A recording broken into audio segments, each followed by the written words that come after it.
கோலி talk Kollywood news. நான் சம்பளத்தை உயர்த்தினேனா பார்வதி மறுப்பு. கடந்த சில நாட்களா மீடியாக்கள்ல நடிகை பார்வதி தன்னோட சம்பளத்தை உயர்த்திட்டாங்கன்னு தயாரிப்பாளர்கள் 1 கோடி ரூபாய் வரைக்கும் கொடுத்து அவங்கள தங்களோட படங்கள்ல ஒப்பந்தம் பண்ண முயற்சி செய்யறாங்கன்னு செய்தி ஓடிக்கிட்டு இருக்கு. பார்வதி அடுத்ததா ஹிந்தி படத்துல நடிக்கிறாங்கன்றதுனால அந்த ரேஞ்சுக்கு சம்பளம் உயர்ந்துட்டதா சொல்லப்படுது.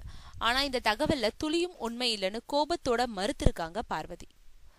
இது பத்தி பார்வதி சொல்லும்போது, கடந்த சில நாட்களா நான் சம்பளத்தை உயர்த்திட்டதாகவும் 1 கோடி ரூபாய் வாங்குறதாகவும் சில செய்திகளை படிச்சு அதிர்ச்சி அடைஞ்சேன்.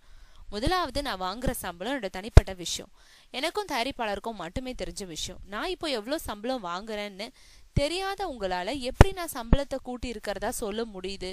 தயவு செஞ்சு இது மாதிரி என்ன பத்தின செய்திகள் வெளியிடுறதா இருந்தா என்கிட்ட ஒரு வார்த்தை கேட்டுட்டு அதை வெளியிடுங்கன்னு வேண்டுகோள் வச்சிருக்காங்க பார்வதி.